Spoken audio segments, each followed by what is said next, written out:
E olá, seja bem-vindo, seja bem-vinda a mais um Alesp em Pauta. No programa de hoje nós vamos falar da política estadual de prevenção ao AVC, que é o acidente vascular cerebral, uma doença que atinge boa parte da população, principalmente aquela população que tem hipertensão arterial. E nós vamos conversar tudo isso com duas especialistas, a Sheila Orix Martins, que é neurologista e presidente da Rede Brasil AVC, e a Regina Fornari Chueri, que é médica fisiatra e diretora do Instituto Luci Montoro de São José do Rio Preto.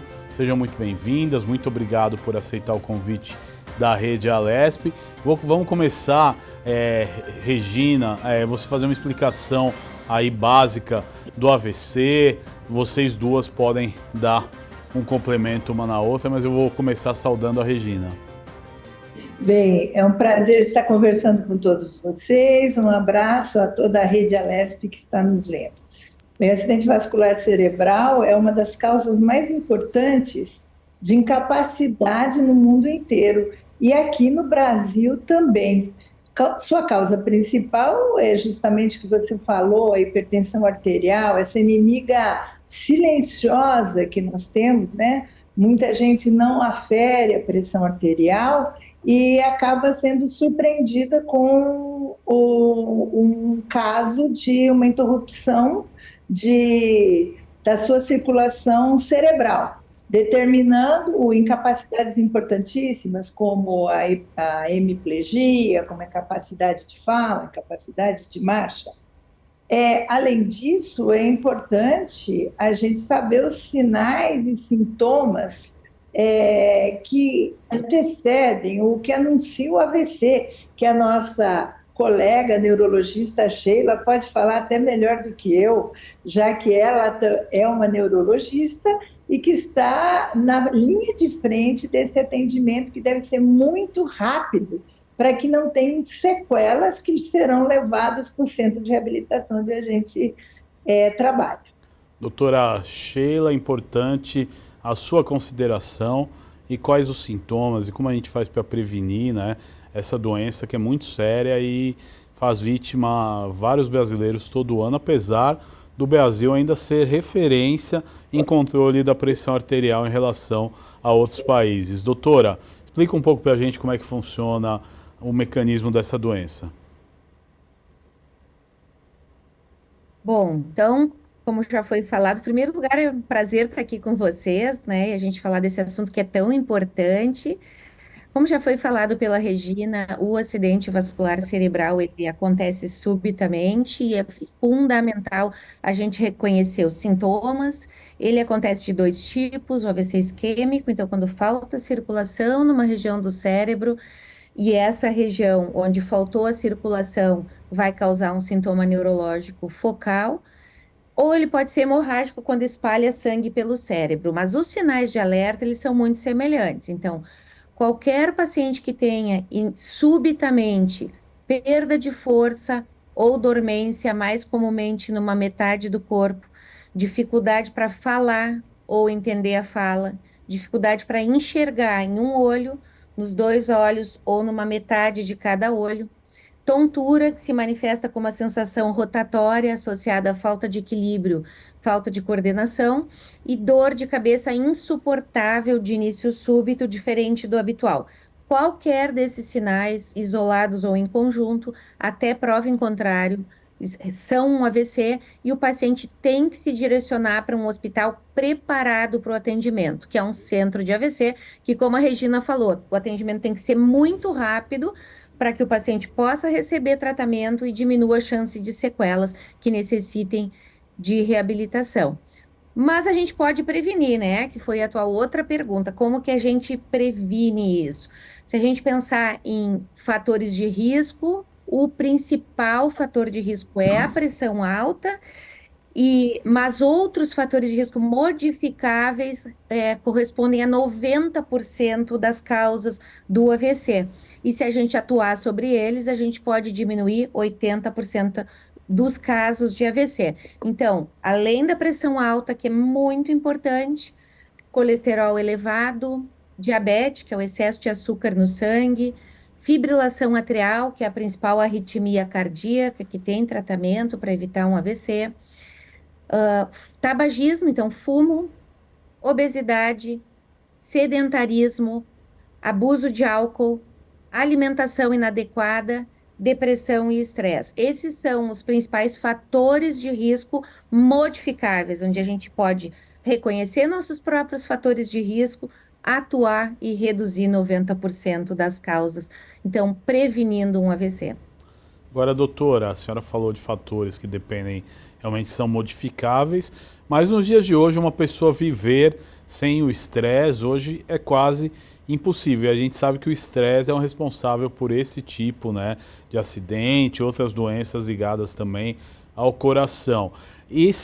Essa pressão de vida que todos nós vivemos, de estar 24 horas por dia ligado em tudo, isso é um fator que ao longo dos próximos anos vai ser um fator determinante para o aumento dessas doenças? Bom, sim, né? Então, essa vida acelerada que a gente vive, sim, essa cobrança enorme de resultado aumenta o estresse e aumenta a chance de fazer, de ter um AVC, como outras doenças do coração também. Então, a gente sempre recomenda que a pessoa tenha um equilíbrio entre a vida profissional acelerada com a vida pessoal, com a família, com os amigos, porque a gente sabe que esse convívio familiar e as relações interpessoais são fundamentais para tentar deixar a pessoa mais tranquila, mais feliz e, com isso, ter menos eventos circulatórios, tanto AVC como infarto. E se for extremo, os profissionais, como o psicólogo, o psiquiatra, podem auxiliar com o medicamento, tentando diminuir o impacto que isso traz na vida das pessoas. Legal. Agora, falando no outro ponto, né? Como é que é a reabilitação desses doentes? E aí eu pergunto também, aí as duas podem responder. Quanto mais rápido o tratamento, as sequelas, elas são reversíveis ou depende do tipo de AVC? Que isso é uma dúvida que aparece em boa parte da população também. Mas eu primeiro aí, eu pergunto para vocês, né? Como é que funciona a questão das sequelas? Bem, é muito importante, como a Sheila falou, né, que seja um atendimento super rápido. Eu sempre comento que tempo é cérebro. Quanto mais rápido e mais e melhor equipado esse hospital que vai nos entregar para o centro de reabilitação depois um paciente com sequelas do acidente vascular cerebral, melhor e quanto mais rápido a gente pode intervir para que essas sequelas sejam o mínimo possível e mesmo que elas fiquem, elas não se transformem em incapacidades. Vou dar um exemplo. Um paciente pode ficar com uma hemiplegia, um lado do corpo plégico, paralisado por uma sequela do AVC. A gente sabe que isso, lado direito, acomete o esquerdo e vice-versa.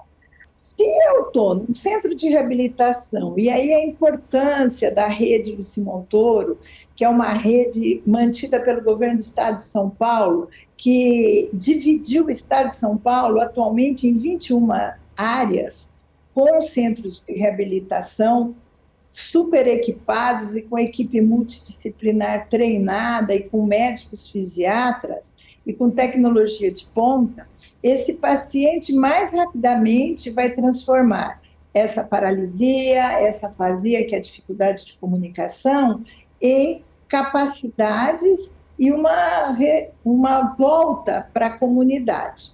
Na rede Luci Montoro, como vocês falaram, o acidente vascular cerebral acaba sendo uma doença moderna, né? Cada vez mais esse estresse.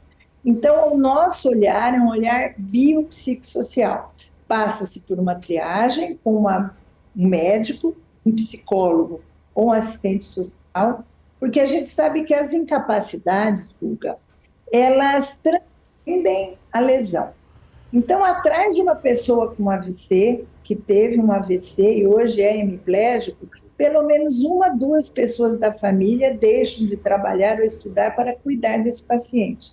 Então, quanto mais a gente pode trabalhar o impacto psicológico com sessões de terapia, uma abordagem da assistente social, isso melhora grandemente. Na rede Luci, se tiver a necessidade de utilizar portes, que são suportes para a melhora desse paciente, para caminhar, por exemplo, é dispensado gratuitamente. Assim como as cadeiras de rodas, as cadeiras de banho, as bengalas, como também todo o tratamento da espasticidade, que a espasticidade, vamos falar um termo leigo, é aquele endurecimento do hemicorpo após um acidente vascular cerebral. Então, nós temos as toxinas botulínicas totalmente gratuitas, as órteses de membro superior, os terapeutas ocupacionais que treinam não só as habilidades do membro superior, como também as habilidades de vida diária.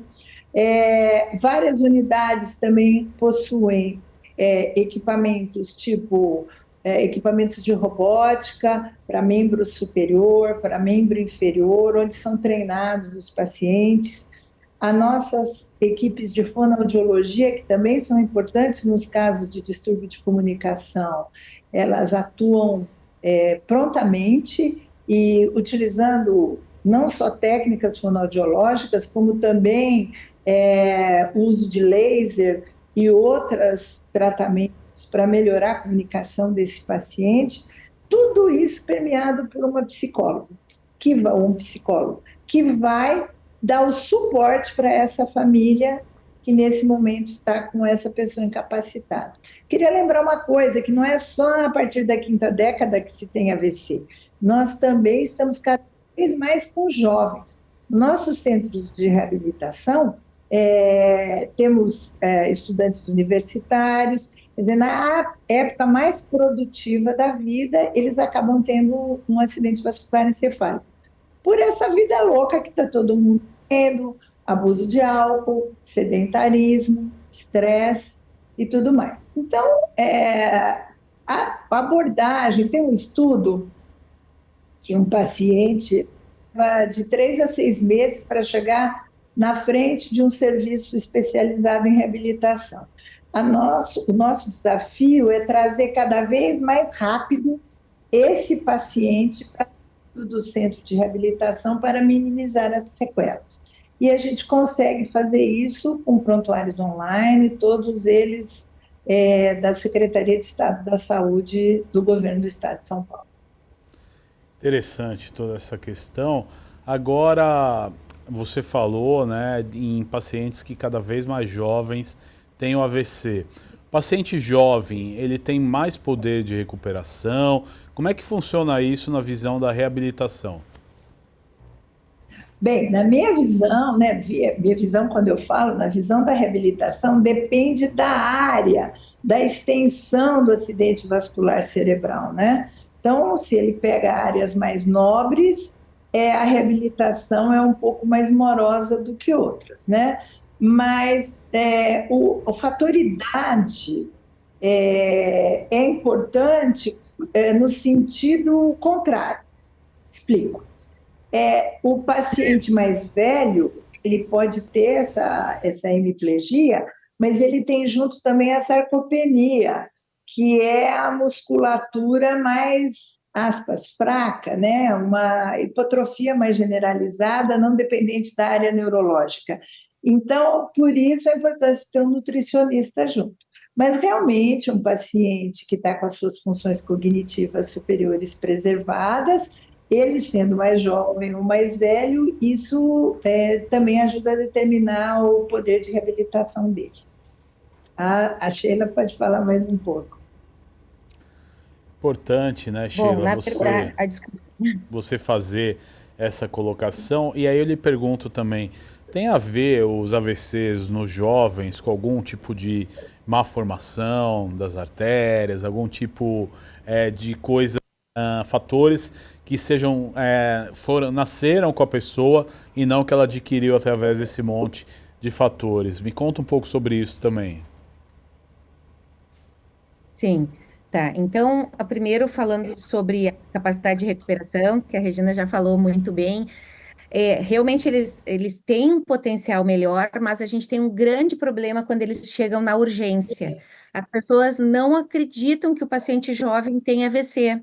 Então, muitas vezes, essa pessoa não é reconhecida como AVC. Então, a gente pega pessoas de 20, 30 anos que chegaram no hospital com um sintoma neurológico agudo, súbito, como um AVC mesmo, e aí diz, você está muito ansioso, vamos dar um tranquilizante, e não reconhecem como AVC, nós vemos isso todos os dias, e isso não pode acontecer, porque como a Regina falou, realmente o jovem pode ter AVC, e esses sinais, independente da idade que chegarem no hospital, a gente tem o menor tempo possível para fazer a avaliação e dar o tratamento correto, porque aí diminui a sequela, então esse paciente vai para a reabilitação quando ele fica com sequela, já melhor, né, Regina? Então, isso é fundamental, a gente reconhecer e tratar rápido, independente da idade do paciente. E realmente, por que que as pessoas reconhecem? Porque os jovens, eles têm fatores de risco diferentes daqueles mais comuns que eu falei. Então, esses fatores de risco mais comuns acontecem na pessoa de mais idade, acima de 60, 65 anos. Cada vez mais a gente está vendo jovem, às vezes com 40, 45 anos, já com pressão alta, com obesidade, colesterol alto. Então, essa vida que a gente está vivendo está trazendo o jovem a ter fatores de risco que a gente veria mais adiante. Mas, normalmente, a causa do jovem, ela não é a mesma. Então, o mais comum é ter uma malformação no coração, o forame oval patente, que é uma alteração de nascença que todo mundo tem e que a maioria das pessoas, quando nasce, fecha um buraquinho, uma comunicação entre um lado e o outro do coração. Mais ou menos 30% das pessoas, esse buraquinho pode persistir e ele ser um fator de risco para o AVC, dependendo das características dele. Então, essa é uma causa que a gente vê bastante no jovem. Outra causa é uma fragilidade dos vasos, mais comumente os vasos do pescoço, que levam o sangue para o cérebro, então as artérias, onde pode ter um descolamento da parede interna desse vaso e entupir a circulação, ou formar um coágulozinho, e esse coágulozinho vai para o cérebro e entope a circulação, que a gente chama de dissecção arterial, né? Então, uma fragilidade do vaso. A gente pode ter alterações na coagulação que são genéticas, a gente pode ter malformações como aneurisma, malformação arteriovenosa, que é um enovelado de vasos que podem romper e causar um AVC hemorrágico. Então, sim, são causas diferentes que podem ser de nascença ou geneticamente determinados, e por isso que na urgência, quando acontece, a gente está tá preparado para atender desde a criança até a pessoa mais idosa rapidamente para poder tratar o melhor possível. Agora, doutora Sheila, uma pergunta e uma dúvida que surge: qual que é a diferença entre AVC hemorrágico e AVC isquêmico? Bom, então o AVC isquêmico, ele acontece quando ocorre o entupimento da circulação cerebral. Então, uma artéria do cérebro entope, falta sangue, falta circulação naquela área, e aquela área então passa a funcionar menos, e a partir daí o paciente vai ter sintomas neurológicos, dependendo da área que ficou comprometida, da área que entupiu, né? A causa desse entupimento pode ser, por exemplo, uma plaquinha de gordura no local, pode ser uma placa de gordura nos vasos que levam o sangue para o cérebro, por exemplo, a carótida, e essa placa se solta e entope a circulação cerebral, ou ela entope aqui mesmo no pescoço, e aí o sangue não chega no cérebro. Pode ser um coágulo que se forma no coração por vários motivos. Esse coágulo se forma, vai pela circulação e entope a circulação cerebral, causando o AVC isquêmico. No caso do hemorrágico, é diferente. Então, o hemorrágico ele pode ser de dois tipos. Um que rompe um vaso sanguíneo dentro do cérebro e causa uma hemorragia, que a gente chama do AVC hemorrágico propriamente dito, que a causa mais comum disparada é a pressão alta, né? Então, a pessoa que não controla a pressão ao longo da vida, o vaso vai ficando machucado, vai ficando frágil, e ele pode romper em algum momento, não é só por um pico de pressão, é a pressão moderadamente elevada ao longo da vida pode levar a isso. Ou eu posso ter um sangramento ao redor do cérebro que eu chamo de hemorragia subaracnoide, quando rompe, por exemplo, um aneurisma, que é a causa mais comum, que é uma malformação que pode ser de nascença ou pode ser adquirida ao longo da vida, para quem tem um vasinho um pouquinho mais frágil, onde se forma uma bolinha, como se fosse uma bolha de um vaso mais frágil dentro do cérebro, e aí o sangue batendo ali com frequência pode romper, né? E aí causar esse sangramento ao redor do cérebro que é grave também. A gente vê em pacientes jovens chegando no hospital, jovem, 20, 30 anos, com essa hemorragia subaracnoide, que pode ser muito grave, e aí o sintoma mais importante é dor de cabeça insuportável, que começa de repente e pode estar junto com náusea e vômito, e às vezes não tem mais nada de sintoma, é só dor de cabeça e vômito, e o paciente tem que imediatamente ser levado para um centro de AVC para tratar isso o mais rapidamente possível. Agora, doutor, importante isso. A dor do AVC, a dor, nós, no dia a dia, nós temos dores de cabeça, né? A dor do AVC, ela tem alguma diferenciação que a gente possa fazer e falar, olha, peraí, eu preciso ir no médico, que não está dentro da normalidade uma dor de cabeça, que você toma analgésico, daqui uma hora ela começa a avaliar e tá tudo certo. Qual que é a diferença que a gente pode passar para o nosso espectador para acender o sinal de alerta nele? Bom, excelente pergunta. Dor de cabeça. Ai, desculpa, a Regina quer falar? Eu concordo com você. Você fala, depois eu complemento também. Tá. Você da pergunta. Então, bom, dor de cabeça é bastante comum, né? A gente pode ter dor de cabeça no dia a dia e isso não ser nada de mais grave. O mais comum é a dor de cabeça primária, a gente chama de cefaleia primária. Mas quais são os sinais de alerta de um problema circulatório por uma ruptura? É a dor que começa de repente, não é aquela dorzinha que vai devagarzinho, aumentando até ficar insuportável. Ela começa explosiva, que a queixa da pessoa é a pior dor de cabeça que eu já tive na minha vida. Essa dor de cabeça não é uma dor comum, o paciente tem que ir imediatamente para um hospital, tá? Porque essa dor de cabeça, a chance de ser uma hemorragia cerebral, principalmente a hemorragia subaracnoide, é muito grande. E, obviamente, se tem dor de cabeça junto com um sinal neurológico focal, rápido tem que ir para o hospital. Regina, quer complementar? Eu sempre comento, e pelo que eu vejo dos pacientes, essa cefaleia, ela muda o padrão, né? Não é a cefaleia comum que todos eles, ao longo da vida, têm. E é um padrão diferente, né? Totalmente diferente do que estavam tendo. E lembrar também que, uma vez tendo um acidente vascular cerebral, né, Sheila, você me corrija se estiver errado, a chance de ter um segundo é muito grande. Então, a gente tem que fazer a prevenção secundária dessas causas que o paciente pode ter, inclusive explicando essa situação. Quando você coloca que a hipertensão, e é muito feliz seu exemplo, que não é só um pico hipertensivo, mas a hipertensão não tratada ao longo de anos, que vai maltratando a artéria, lembrar que, por isso, ele pode ter um segundo acidente vascular cerebral. E nessa prevenção secundária, nos centros de reabilitação, a gente também trabalha com o nutricionista, que vai orientar toda essa parte alimentar, né, essa inflamação crônica que a gente sabe que a obesidade hoje tem, e também, como são pacientes que são muito sedentários, não só aliás, depois do primeiro AVC, porque eles ficaram hemiplégicos, eles têm uma limitação de mobilidade, a presença do educador físico hoje nas equipes que tratam a reabilitação pós-AVC é imperiosa, porque eles vão melhorar o condicionamento físico, a parte cardiorrespiratória, por meio de exercícios aeróbicos adaptados.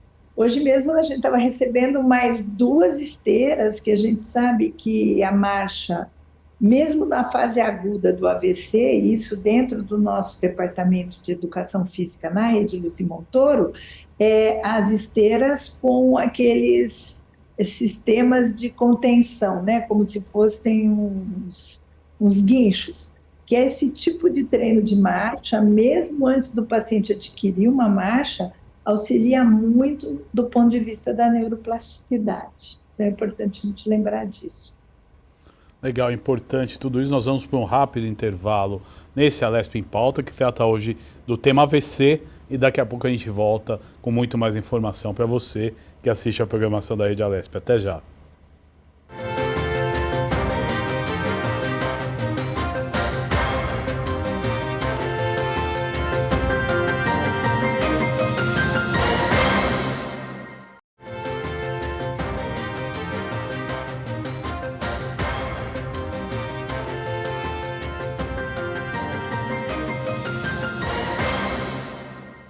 Estamos de volta com mais um Alesp em Pauta, hoje falando do AVC, o acidente vascular cerebral, que faz várias vítimas durante todo o ano. É importante a gente conscientizar e mostrar aí os sintomas, o tratamento e também a reabilitação. Para isso eu recebo duas profissionais aqui com a gente, a doutora Sheila Ouriques Martins, que é neurologista e presidente da Rede Brasil AVC, e a doutora Regina Fornari Chueri, que é médica e fisiatra. Muito obrigado por aceitar o nosso convite. No primeiro bloco a gente falou bastante aí de como prevenir os sintomas, mas doutora, eu gostaria de começar, doutora Regina, falando da reabilitação, né? Quais os pacientes que se enquadram numa reabilitação? Existe tipos de AVC que são propensos à reabilitação, tipos de AVC que têm outros tipos de cuidado? Como é que funciona a questão da reabilitação? Bem, a gente sempre fala que passado as primeiras 24, 48 horas, já ainda dentro do ambiente hospitalar, já se começa a reabilitação de um paciente pós-AVC. Ele precisa já ter uma prevenção das deformidades por meio da cinesioterapia com o fisioterapeuta, posicionamento dessas articulações por meio de órteses, né? Uma avaliação importante do ponto de vista cognitivo, enfim, treinar o equilíbrio de tronco, as transferências para a cadeira de roda, a cadeira de banho. Por isso que é importante a avaliação não só do médico neurologista, como de um fisiatra e de uma equipe multi. Na rede Luci Montoro, que é essa rede da qual eu trabalho, que é do governo do estado de São Paulo, mantido pela Secretaria da Saúde,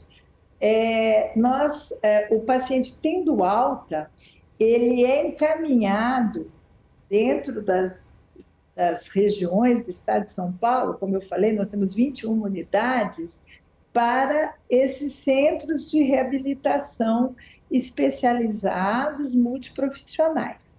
E rapidamente eles chegam através de um sistema online que existe do governo, à nossa frente, né, na frente do nosso serviço, nos serviços nas regionais, e é avaliado por um médico fisiatra que vai ver as incapacidades que esse paciente está tendo daí. Isso ele já teve alta, né, já está em casa, uma avaliação ambulatorial. Com o psicólogo, como eu tinha falado. Por que com o psicólogo? Para ver não só o impacto da deficiência frente ao paciente, como também as funções cognitivas, as funções corticais superiores. Um paciente em estado grave, a estratégia de reabilitação vai ser diferente do ponto de vista do cognitivo. Se ele não consegue, se ele tem uma alteração de memória importante, uma afasia de compreensão, quer dizer, ele não consegue se comunicar, entender o que o terapeuta está propondo para ele no ginásio de fisioterapia, por exemplo, a estratégia é outra. Ele não vai deixar de ser reabilitado, mas já com métodos diferentes do que aquele que está com as suas funções corticais superiores perfeitas. E por que o assistente social? Como eu falei, precisa ter nessa fase um cuidador. O assistente social não só vai ver isso, como vai ver também os recursos de transporte para o centro de reabilitação. A reabilitação realmente, depois que se inicia, é de 2 a 3 vezes por semana nos centros de reabilitação. Esses pacientes ficam conosco na rede Luci Montoro por um período, ou manhã ou tarde, aonde passa por todos esses profissionais. Isso depois dessa avaliação médica também que vai determinar se vai fazer fisioterapia, fonoaudiologia, terapia ocupacional, educação física, nutrição, os cuidados de enfermagem, muitas vezes são deixados de lado, e aí é a nossa enfermeira especializada em reabilitação, que existe em todas as unidades, vai fazer treinamento desses pacientes, e os meios auxiliares, que é a órtese, que muitas vezes o paciente vai precisar, as cadeiras de roda e cadeira de banho, todo esse arsenal terapêutico para que ele tenha o melhor da reabilitação. E o que é bacana é que tudo isso é gratuito. Além disso, nos pacientes que têm espasticidade, que é aquele endurecimento que o paciente vai tendo no seu hemicorpo acometido e que aumenta o tônus, você vai ter uma dificuldade de vestir uma roupa, vai ter muita dor no ombro, por exemplo, você trata com toxina botulínica totalmente gratuito na rede do Simontor. Então, nós temos vários outros equipamentos e o paciente fica por um período, acho que é uma pergunta também que é muito corriqueira, de 6 meses a 1 ano. Agora, com a plasticidade que a gente sabe que existe cerebral, o paciente deve fazer atividade física para o resto da vida, como nós também. A Organização Mundial de Saúde preconiza pelo menos de 3 a 5 vezes por semana atividade física, para prevenir uma série de coisas.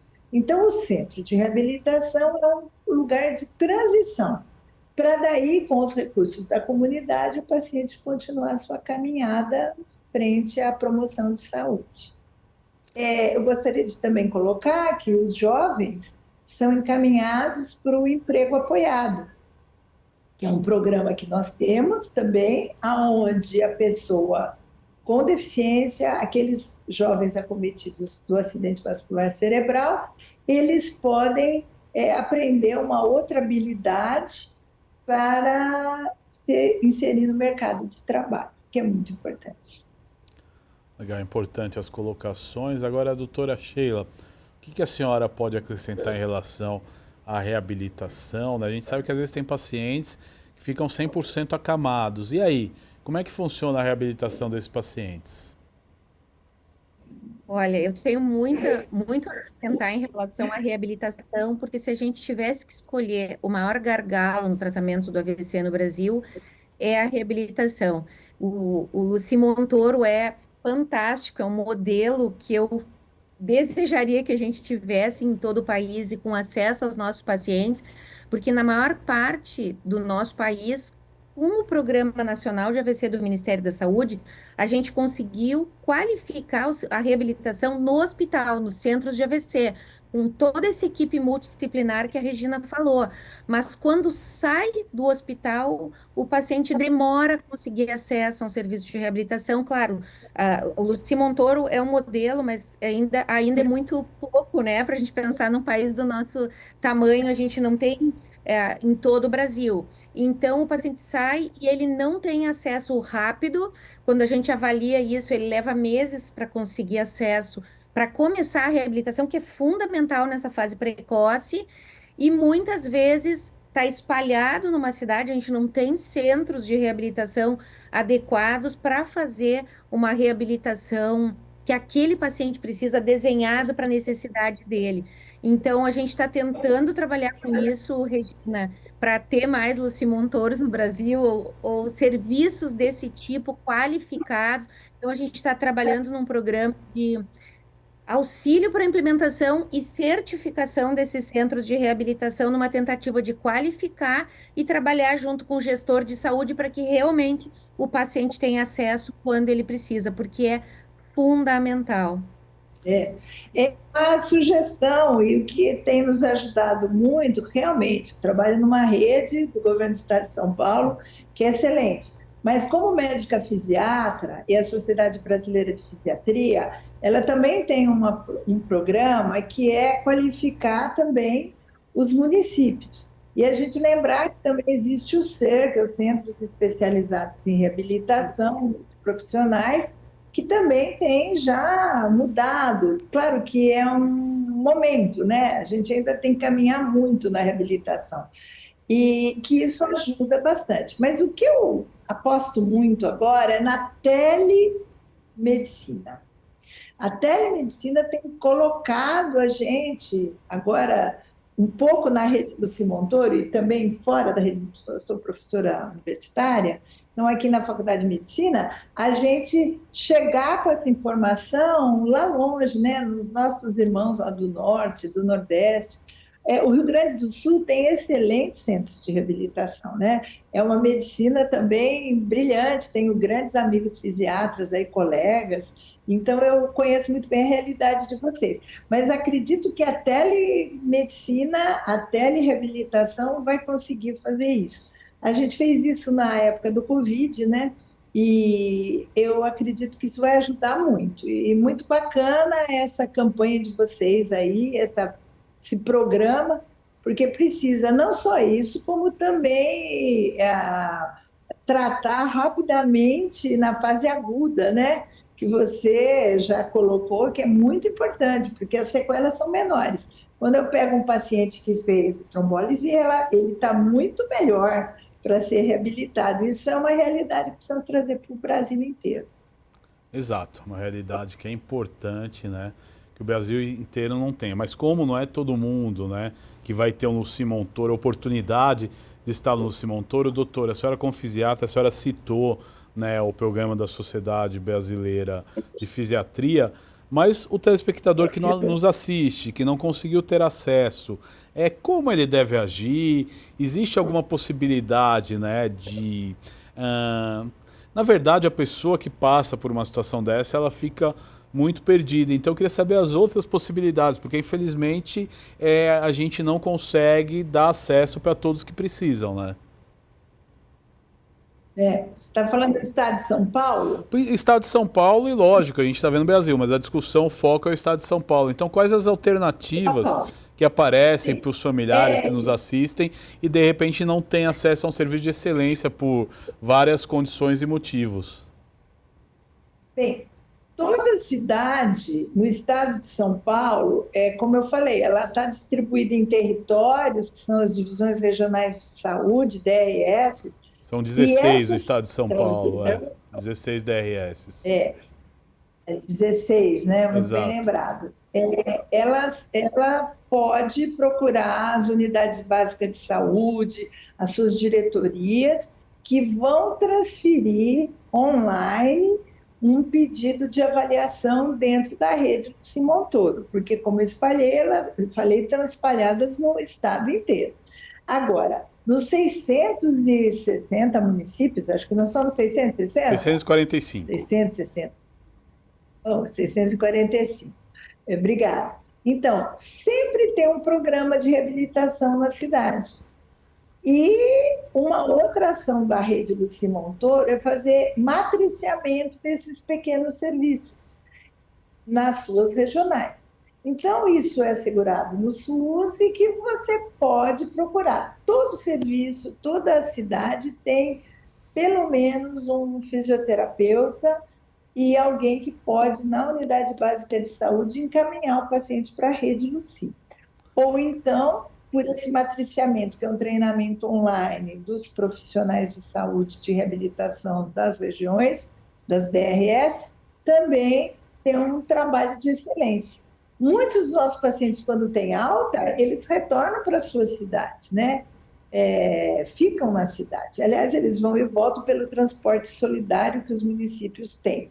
Mas eles ficam fazendo programas de reabilitação. E o que é importante, não é só ficar preso no serviço de reabilitação da cidade menor, é procurar ocupar as praças, as ruas, porque não existe pessoa deficiente. O que existe são cidades não acessíveis. Então, nós precisamos tirar as barreiras arquitetônicas das praças, dos centros de convivência, das escolas, dos restaurantes, Para quê? Das igrejas, para que a pessoa que ficou com uma incapacidade motora após um AVC, ela possa retornar à vida em comunidade, junto com a sua família e com seus amigos. Então, isso eu acho que é primordial na reabilitação dos pacientes. Os mais graves também têm o seu programa de atendimento domiciliar, outras orientações, outras metas funcionais.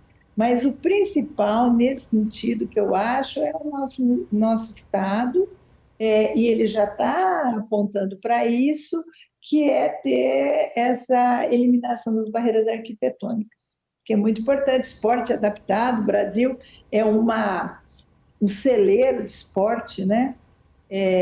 Paralímpico, e o Estado de São Paulo tem até um centro paralímpico. Aqui em Rio Preto, estou no interior do estado de São Paulo, no nosso Luci, nós temos equipes com esses ex-pacientes hoje fazendo uma série de atividades esportivas paralímpicas. Isso é muito bom, até do ponto de vista social, não só de atividade de rendimento, alto rendimento esportivo. Sem dúvida, doutora, muito importante esse esclarecimento para a nossa população, mas eu vou tocar em alguns temas e a senhora responde tudo junto até para a gente conseguir aí dinamizar melhor o tempo do programa, né? A terapia Ok. ocupacional, qual que é a importância dela? Quais são os exercícios recomendados para ajudar na habilitação pós-AVC? Quanto tempo dura um processo de reabilitação no pós-AVC? E eu quero que você diga a importância da fonoaudiologia para auxiliar na recuperação da fala e da deglutição após um AVC. E aí a fonoaudiologia acho que é um fator importante, né? Porque o paciente que não deglute, o paciente que tem dificuldades, ele não consegue comer, né? E isso é um princípio básico aí da qualidade de vida. Então eu gostaria dos seus apontamentos, doutora Regina. Bem, então, começando pela terapia ocupacional, que é pouco conhecida, né? A terapia ocupacional é um profissional da área de reabilitação que faz uma faculdade, aonde ele vai trabalhar principalmente os treinos de a vida diária do paciente. Ele vai treinar um paciente hemiplégico, que está com o lado do seu corpo paralisado, a ter independência funcional para se alimentar, para se vestir e para fazer a sua higiene íntima. Por exemplo, a pessoa é destra, ela não é canhota, ela é destra. E ela teve um AVC com uma hemiplegia à direita. Ele fica muito incapacitado para cortar alimentos, para levar o copo à boca, para fazer a sua higiene, para pentear o cabelo, porque ele era um paciente que usava o lado direito do corpo. Então, o terapeuta ocupacional vai treinar esse paciente, não necessariamente ele vai transferir como é que fala, a dominância para o outro lado, ele pode criar adaptações no copo, no talher, na caneta para esse paciente, ou, às vezes, numa decisão terapêutica dele, mudar a transferência do paciente. Isso é sempre feito em comum acordo com a equipe interdisciplinar do paciente.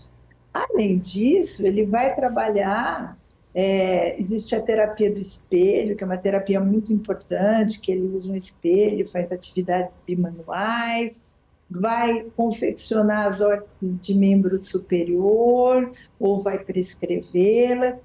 Então, são muitas adaptações e é tudo personalizado, porque cada paciente é de um jeito.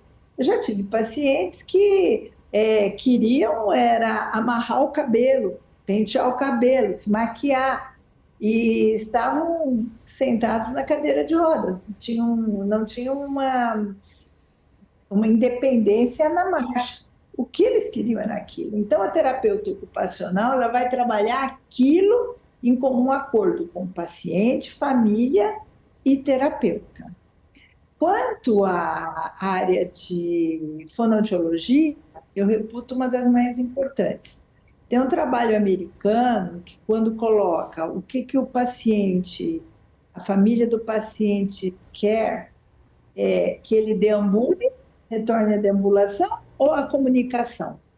É a comunicação.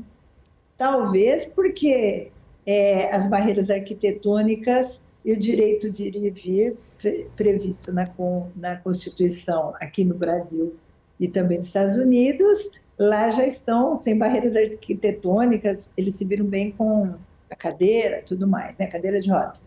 Que no Brasil a gente tem essa dificuldade ainda, mas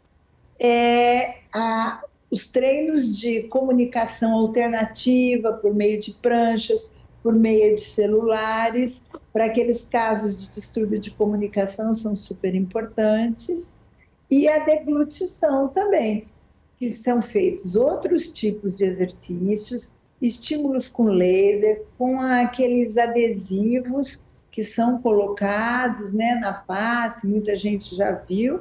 A fonoaudióloga com esses equipamentos e outras técnicas de fonoaudiologia, ela consegue melhorar isso. Gradativamente vai mudando a alimentação, vai para uma alimentação de líquida, pode usar um espessante na água, pode fazer uma alimentação semipastosa e melhora muito, porque um dos riscos é a broncoaspiração, especialmente nos pacientes mais graves, né?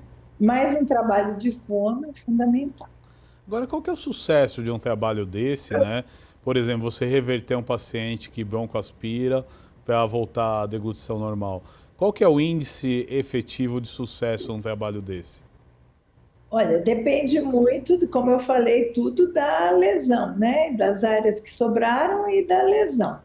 Mas, normalmente, nós temos 30%, 40% dos casos uma melhora muito importante, desde que sejam feitas as técnicas corretas, né? E sempre lembrando que a família também é um fator importante, né? Porque não adianta ir lá na fono 2 vezes por semana, 3 vezes por semana e depois o resto do tempo não ter a colaboração da família em casa, né? Não colocar o paciente sentado, não dar alimentação de uma maneira rápida para esse paciente que está começando a iniciar esse processo de deglutição, né? Tudo mais. Legal, Por isso muito que a gente importante. trabalha com equipe, né? Muito importante os esclarecimentos Posso da só fazer doutora um pequeno Regina. Pois não, complemento? doutora? É sobre isso também. Esse papel do fonoaudiólogo para avaliação de deglutição é fundamental no centro de AVC que cuida agudamente do paciente. Porque se a gente não faz a avaliação da deglutição antes de dar a primeira alimentação, a chance de pneumonia é muito grande e a pneumonia no paciente com AVC causa altas taxas de mortalidade. Então, esse papel é fundamental para fazer a avaliação antes da primeira alimentação, ou pelo menos treinar a equipe da enfermagem, por exemplo, para fazer essa avaliação básica, depois se faz a reabilitação. Então, em hospitais onde se conseguiu implementar isso, essa avaliação, que a especialidade que faz isso é a fonoaudióloga, teve uma redução enorme, de quase 20% de taxa de pneumonia para 7, 8%, só por fazer uma simples avaliação antes de dar comida para o paciente. Então, realmente, é um profissional fundamental na equipe. Legal, muito importante todos esses esclarecimentos. A gente teria horas e horas para conversar sobre esse tema, mas nosso programa está chegando nos momentos finais e eu quero, das duas profissionais que a gente recebe, né, uma mensagem para o nosso telespectador do que a gente tem evoluído, né?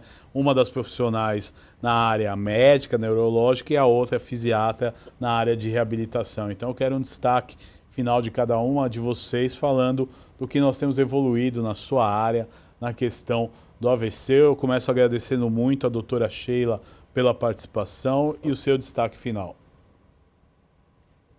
Bom, o tratamento e a prevenção do AVC evoluíram muito nas últimas décadas, mas isso precisa estar implementado.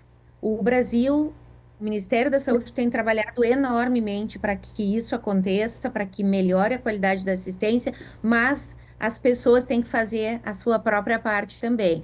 Então, é fundamental reconhecer os seus próprios fatores de risco e atuar neles, como a Regina falou. Então, fazer atividade física, a gente tem as academias de saúde na rua, comer melhor, prestar atenção na alimentação, beber menos álcool, parar de fumar. Então, essas coisas a gente pode fazer. E se tiver um diagnóstico de hipertensão, diabetes, colesterol elevado, fibrilação atrial, tratar adequadamente conforme a orientação médica. Se o AVC acontecer, é, o AVC tem tratamento. Se o paciente for rápido para um hospital preparado, um centro de AVC, e em breve a gente vai ter ativo de novo o aplicativo AVC Brasil, onde qualquer pessoa em qualquer lugar do país vai conseguir enxergar quais são os centros de AVC para poder se direcionar para o local adequado. Muito É obrigado, isso. doutora Sheila. Doutora Regina, eu quero agradecer e parabenizar pelo trabalho de excelência que vocês prestam em todo o estado de São Paulo e agradecendo muito a sua participação. Deixe a sua mensagem final. Bem, a minha mensagem também é uma mensagem de esperança, é que realmente, como a Sheila falou, vamos prevenir, vamos tratar rapidamente e não esmorecer, ir atrás de um centro de... Sempre ter um serviço de reabilitação próximo de você. E a rede Luci Montoro, no estado de São Paulo, está presente em 21 unidades. Na minha região, com 160 cidades atendidas. Então, a reabilitação é muito importante. Não deixe de levar o seu parente, seu pai, seu filho, porque sempre existe alguma coisa para melhorar a qualidade de vida. E a responsabilidade de nós médicos, como a Sheila, como eu e como outros, não cessa após a alta do paciente, continua por muito tempo. Por isso a importância da medicina de reabilitação. Muito obrigado, doutora Regina. Muito obrigado, doutora Sheila. E esse foi mais um Alesp em Pauta. Trouxemos aí conscientização sobre o acidente vascular cerebral. O estado de São Paulo tem a política de regulação e prevenção do AVC, que é o acidente vascular cerebral. Você pode ver este e outros programas em nosso canal no YouTube. Até o próximo encontro. Tchau.